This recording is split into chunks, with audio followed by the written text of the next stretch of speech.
नमस्कार दोस्तों, स्वागत है आपका आपके अपने यूट्यूब चैनल मन अप स्टोरीज में। दोस्तों, इस कहानी का नाम है जीवन इसी का नाम है। और इस कहानी के 4 पार्ट अपलोड हो चुके हैं, ये 5वां पार्ट है।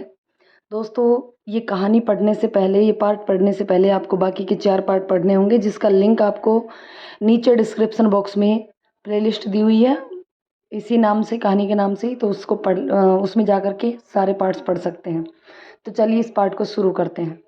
लड्डू जब शाम को घर वापस आया तो सर ने खबर सुनाई कि वंदना की शादी पक्की हो गई और वो अपने घर चली गई। उसका भाई आया था लेने को। लड्डू हक्का बक्का रह गया।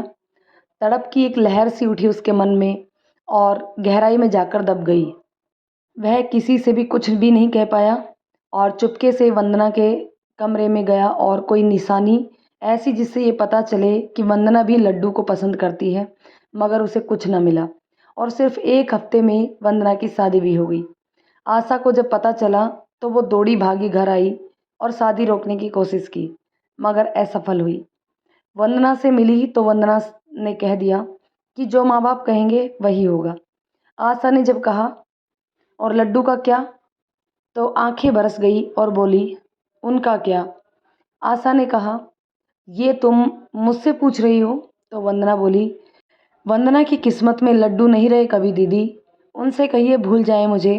अच्छी सी लड़की देखकर शादी कर लीजिएगा दीदी उनकी। और शादी कर चली गई। इधर लड्डू पत्थर का बुत बन गया। उसने कसम खा ली कि वो शादी नहीं करेगा। वंदना नहीं तो कोई नहीं। और शादी उसने नहीं की, बल्कि शहर छोड़कर भाई के काम में शामिल हो गया और खुद को बड़े भैया के 2 उलझे हुए केस सुलझाने के लिए लगा दिया। और उन सब के बीच लड्डू की जिद से शारदा और बंसी की शादी भी हो गई। शादी में खूब एंजॉय किया और उसके बाद खुद को पूरी तरह से काम में डुबो लिया। जिंदगी दर्द और खुशी दोनों देती है। बस दर्द की दवा कुछ कड़वी होती है। जो इसे पी लेता है वो फिर मीठी दवाई भी पीता है। लड्डू दर्द की दवा बहादुरी से काम करके पीते जा रहा था। आज दुख तो कभी हंसी है, जीवन इसी का नाम है। एक दिन लड्डू सुबह सुबह कोर्ट जा रहा था और इतना जल्दी में था कि नाश्ता भी न किया। आशा ने जल्दी जल्दी पराठे सेके और लेकर कमरे में आई तो देखा लड्डू बस निकलने ही वाला था। आशा को देखते ही बोला, भाभी अभी नहीं, अभी देर हो रही है, अभी मुझे जाना है, 10 बजे कोर्ट पहुंचना है। और फिर निकलने लगा। आशा ने कस कर हाथ पकड़ा और बोली, रोज ऐसा ही करते हो तुम लड्डू, न खाने का ध्यान न पीने का। शारदा छोटी है तो उसे रोज बुद्धू बनाकर एक पराठा रोल करके ले जाते हो और जाते जाते नाश्ता होता है तुम्हारा। क्या लगता है तुमको मुझे दिखता नहीं है? क्या कर रहे हो तुम खुद के साथ? भाभी, मैं शाम को आकर आपकी सब बातें सुनूंगा। आज देर हो जाएगी प्लीज़ मेरी प्यारी भाभी। लड्डू ने आशा को मनाते हुए कहा। आशा बोली, नाश्ता करके जाना पड़ेगा और मैं नहीं सुनने वाली तेरी कोई भी मीठी घी चुपड़ी बातें। बैठ चुप करके। 10 बजे पहुंचना है और अभी 8 भी नहीं बजे हैं। तेरे चक्कर में हम दोनों को रोज़ सुबह जल्दी उठना होता है। इतने प्यार से नाश्ता बनाते हैं और तू रोज़ छोड़कर चला जाता है। आज तो तुझे बिना हाथ से खिलाए नहीं जाने दूंगी, समझा? आशा की प्यार भरी फटकार सुनकर लड्डू खुद ही बैठ गया और आशा कोर तोड़ तोड़ कर खुद ही खिलाने लगी। और फिर बोली, याद है तुझे जब तू घर नया नया आया था, तब एक बार तेरे हाथों में चोट लग गई थी। मैंने तुझे डांट कर यूं खाना अपने हाथों से खिलाया था। तू आज भी वैसे ही डांट खाने लायक कर्म करता है। क्यों सताता है अपनी भाभीियों को? तभी शारदा का स्वर सुनाई दिया, और डांट लगाओ दीदी भैया को, ये कुछ ज़्यादा ही बिगड़ गए हैं। रोज़ नाश्ता छोड़ करके जाते हैं और रात घिरे घर लौटते हैं। और फिर दोनों ने डांट लगाई खूब जमकर। और लड्डू चुपचाप दोनों की डांट में मिला प्यार देखता रहा और साथ ही नाश्ता भी करता रहा। कभी शारदा खिलाती तो कभी आशा। और ऐसा प्यार देखकर दरवाजे पर खड़े बलराम और बंसी बोले, काश हमको भी कोई ऐसे प्यार से खिला देता। लड्डू ने सुना तो बोला, मेरा फिनिश हुआ, अब आप दोनों खाओ मेरी प्यारी भाभीियों के हाथों से बना खाना। मगर हाँ, कभी खुद भी खिला दिया करो। और भागता हुआ निकल गया। उसे जाता देखकर आशा की आंखें भर आई और वो बोली, वंदना की शादी हुई 7 वर्ष हो गए और ये अब भी उसी के लिए। शारदा ने कहा, ऐसा कब तक चलेगा? कब तक भैया यूं ही लड़ते रहेंगे खुद से? बलराम बोला, मेरी तो सुनता ही नहीं था। आज केस का फैसला होने के बाद इससे बात करता हूँ। बंसी बोला, अब तो इनकी शादी करनी ही पड़ेगी, चाहे कुछ हो जाए। पूरा दिन गुजर गया। शाम को दौड़ता भागता लड्डू घर में घुसा और जैसे ही आशा को देखा, उसे गोद में उठाकर जोर से घुमा दिया और कहता गया, भाभी हम केस जीत गए। वो भी एक नहीं, दोनों। तभी शारदा आई। उसने पूछा, सच्ची भैया? उसने भाभी को उतारा और लड्डू का डिब्बा जो साथ में लेकर आया था वो खोलकर शारदा के मुंह में ठूसते हुए बोला, हाँ हम जीत गए। और पहली बार मैंने अकेले केस लड़े और जीता भी हूँ भैया के कारण। उन्होंने भरोसा दिया और बंसी ने साथ, और आप दोनों ने आशीष। देखो मैं कामयाब हो गया। आज पहली बार मैं वाकई काबिल वकील बन गया। अब वो बलवंत सिंह हमारे खेतों पर अपना हल नहीं चलाएगा और ना ही लोगों पर जुल्म कर पाएगा। भैया सही कहते थे, इंतजार का फल मीठा होता है, बहुत मीठा होता है। आज वो वाकई खुश था। आशा ने संभलते हुए कहा, सबको खबर दी? बलराम बाहर से अंदर आते हुए बोला, इसकी खबर इससे पहले पूरे गांव में फैल पड़ी है। बंसी तो सीधा गले से जा लगा। खूब खुश हुए सब, खूब हंस रहे थे। और तभी दरवाजे से बलवंत सिंह आता हुआ दिखाई दिया। वो बोला, आखिर तू केस जीत ही गया बलराम। जो तेरा बापू सुमेर नहीं कर सका वो तूने कर दिया। वो भी ये हुआ तो तेरे भाइयों की वजह से। मगर तू भूल रहा है, ये बंसी तो तेरा सगा भी नहीं है। इतना सुनते ही लड्डू जो शांत रहता था, उसने पहली बार बलवंत सिंह का कॉलर पकड़ लिया और फिर छोड़ते हुए बोला, बलवंत सिंह आज बोल दिया, अगर फिर कभी ऐसा कुछ कहा तो जवान काट कर तेरे हाथ में रख दूंगा। शायद तू जानता नहीं, बंसी से बड़ा मैं हूँ, तो मेरा गुस्सा तो उससे भी कहीं अधिक होगा ना। तूफान भड़काने की कोशिश ना कर, वरना।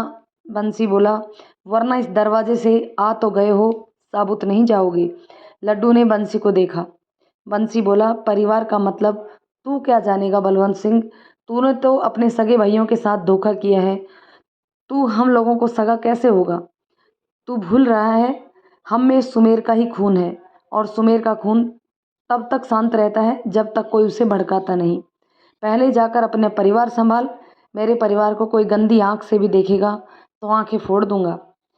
बलराम ने दोनों को शांत किया और बोला, माफ़ कर दे बलवंत, मेरे ये दोनों छोरे ज़्यादा ही उबल रहे हैं। ये दोनों नादान हैं, समझे नहीं आपकी बात को। हम सगे नहीं, सगे से भी ज़्यादा हैं। 3 शरीर एक आत्मा है, और वो आत्मा हमारे पिताजी की है। मैं खुशकिस्मत हूँ जो 2 माँओं का प्यार पाया, और इसलिए इस परिवार को प्यार से रख पाया हूँ, और आगे भी ऐसे ही रखूँगा। आप जाओ, हमारी आपसे कोई दुश्मनी नहीं, मगर मेरे परिवार पर, मेरे भाइयों पर फिर उंगली मत उठाना। भले के लिए कह रहा हूँ, और नमस्ते। में हाथ जोड़ दिए। बलवंत सिंह चला गया तो बलराम ने दोनों को कसकर गले से लगा लिया और बोला, काका, तेरे दोनों बेटे ने आज तेरी वो चिंता दूर कर दी जिसने तेरी आपकी जान ले ली। आप तो खुश हो जाओ। बंसी बोला, मतलब? लड्डू ने भी पूछा, इसका क्या मतलब है बड़े भैया? बलराम बोला, मरने से पहले एक रोज़ आधी रात को नींद नहीं आ रही थी, तो काका ने पास बुलाया मुझे और अपनी चिंता की वजह बताई। बताया कि बलवंत सिंह ने धोखे से उनके पिता की ज़मीन हड़प ली है, और वो ज़मीन 2 जगह है, और वो साबित नहीं कर पा रहे हैं कि वो हमारी है। वो ज़मीन हाथ से जा रही है। मैंने बहुत समझाया, मगर वो बोले कि वो उनके पिता और ससुर की आखिरी निशानी है। अगले दिन वो चल बसे। बलवंत सिंह ने उस ज़मीन को जोतना शुरू कर दिया। बस उसी दिन सोच लिया, किसी भी तरह ज़मीन के ये 2 टुकड़े जिन पर मेरे बापूजी की जान अटकी थी और छीनने की वजह से जो चली गई, मैं वापस ला कर रहूँगा। और इसलिए मैंने दोनों ज़मीन पर केस ठोक दिया। इतने सालों में न जाने कितनी कोशिशें की, मगर वो केस आगे ना बढ़ सका, और आज तुम दोनों की वजह से वो केस हम जीत लिए। मैं जानता हूँ कोर्ट के अंदर की लड़ाई तूने लड़ी, तो कोर्ट के बाहर की लड़ाई ये मेरा बंसी लड़ता रहा। इतनी इनकी तो जान है, इसका बड़ा भाई। तुम दोनों ने आज सचमुच मेरी ख्वाहिश पूरी कर दी। गर्व है मुझे मेरे भाइयों पर। आज सुमेर की तरह बलराम का भी सीना चौड़ा हो गया। शारदा बोली, तब तो सारे गांव में मिठाइयाँ बंटनी चाहिए। आशा बोली, बांट दे। और सब हंसने लगे। जिंदगी में जब गम आते हैं तो हम यूं टूट जाते हैं जैसे खुशी आनी ही नहीं, मगर खुशी दबे पांव आ जाती है। बस धैर्य रखें और खुशी का स्वागत करें, क्योंकि जीवन इसी का नाम है। शाम का वक्त था। लड्डू शहर से गांव की ओर लौट रहा था। तभी उसे एक युवती बेहोश पड़ी दिखाई दी। लड्डू ने बाइक रोकी और उसे पलट कर देखा तो बस देखता ही रह गया। उसने जल्दी से उसे अपनी बाहों में कसकर भर लिया। फिर उसके सर से बहता खून देखकर जल्दी से युवती को उठाया और बाइक पर ही बिठाकर गांव के अस्पताल में भर्ती करा दिया। उस वक्त आशा अस्पताल में नहीं थी। गांव का ही एक लड़का जो नया नया डॉक्टर बना था, वो और साथ में एक डॉक्टर जो बाहर से आए थे, वो दोनों मिलकर उसका इलाज करने लगे। लड्डू ने तुरंत भाभी को फ़ोन मिलाया। कॉल लगते ही बोला, भाभी जल्दी से अस्पताल आओ। आशा इससे पहले पूछती क्या हुआ, उसने फ़ोन काट दिया। आशा जैसे ही अस्पताल पहुंची, लड्डू को देखा और इसके साथ ही युवती को बाहर लाया गया। लड्डू ने उंगली से इशारा किया। आशा ने हैरानी से लड्डू की तरफ देखा और फिर उस युवती को देखा और पुकारा, वंदना। फिर लड्डू को देखकर बोली, ये तो वंदना है, इसे क्या हुआ? क्या हुआ डॉक्टर, बताइए। लड्डू ने आशा को संभाला और स्ट्रेचर ले जाने को कहा और डॉक्टर ने कहा, डॉक्टर आशा, इनके सर में काफ़ी खून बह गया था, इसलिए हमें ऑपरेशन करना पड़ा। अच्छा हुआ वकील साहब जो आप इन्हें सही समय पर ले आए और अपना खून दे दिया, नहीं तो शायद ये नहीं बचती। इतना कहकर आशा को ढांढस देकर वो चले गए। आशा ने लड्डू को देखा और फिर रूम की खिड़की से वंदना को, और फिर लड्डू से पूछा ये सब। लड्डू ने सारी बात बता दी। आशा ने सुना तो उसकी आंखों से आंसुओं की धार बह निकली और कहने लगी, क्या हुआ होगा इसके साथ? बोला था इससे कि लड्डू का हाथ थाम ले, ये शादी मत कर, मगर बोली कि जो पापा करेंगे वो होगा। और आज इस हालत में कैसे पहुंची होगी ये गांव की सीमा के बाहर? इसके सर पर ये चोट कैसे लगी होगी? लड्डू ने जब आशा के मुंह से सारी बातें सुनी तो बस निढाल होकर रह गया, कुछ न बोल पाया।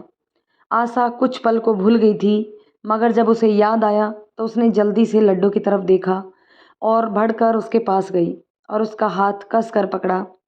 लड्डू ने भाभी को देखा और मुस्कुरा दिया। फिर बोला, वंदना के घर वालों को फ़ोन कर दीजिए भाभी। आशा बोली, जब तक मुझे कारण नहीं पता चल जाता मैं किसी को नहीं बताऊंगी, और रूम के अंदर चली गई। लड्डू बाहर आंखों में आंसू लिए अपनी मोहब्बत को बदतर हालत में रूम के बाहर खड़ा खड़ा देखता रहा। कहाँ उसने सोचा था कि अपनी वंदना की हंसी को किसी की नज़र न लगने देगा, और कहाँ आज उसे निर्जीव सा अपने ही हाथों उठा कर लाया था। धीरे धीरे सबको पता चला और सब आ गए। शारदा, बंसी, बड़े भैया भी, और तो और आशा के माता पिता भी। उन्होंने वंदना के घर में बताने को कहा तो आशा ने मना कर दिया। इधर वंदना को पूरी रात होश ना आया। लड्डू ने किसी की ना सुनी और वो घर नहीं गया, और आशा के कहने पर सब चले गए। बहुत कहा आशा ने वो भी चला जाए, वो है यहाँ। यहाँ तक कि ये भी कहा कि वो शादीशुदा है। अब तो नहीं, लड्डू नहीं माना। वो बोला, जब तक उसे बिल्कुल ठीक न देख लेता और उसके साथ क्या हुआ ये नहीं जान लेता, नहीं जाऊंगा। और अस्पताल की छत पर चला गया। सर्द रात थी, दिसंबर के दिन, और कोहरे से भरी छत में अकेला लड्डू सुबह सुबह रोने लगा, और फिर धीरे धीरे उसका रोना बढ़ता चला गया और वो बेहताशा रोने लगा। इतना कि जितना वो कभी नहीं रोया था। उसकी आंख से एक बूंद आंसू नहीं निकला था जब सुना वंदना की शादी तय हो गई। वंदना ने शादी को हाँ कर दी, ये जाना तब भी न रोया।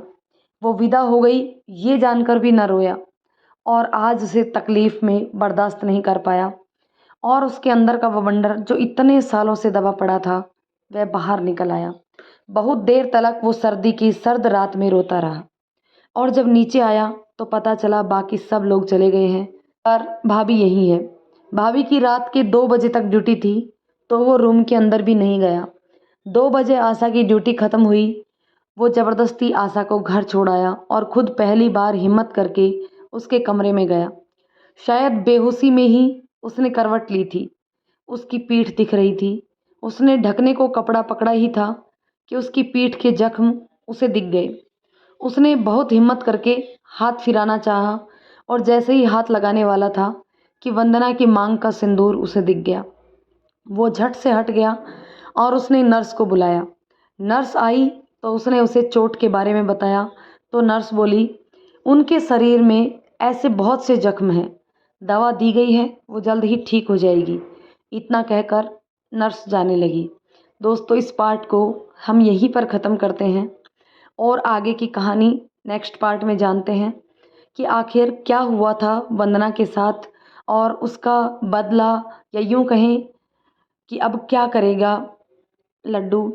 कहानी आपको कैसी लगी कमेंट करके ज़रूर बताइएगा। कहानी पसंद आई तो लाइक शेयर करें। चैनल पर नए हैं तो प्लीज़ चैनल को सब्सक्राइब ज़रूर कर लें। धन्यवाद दोस्तों।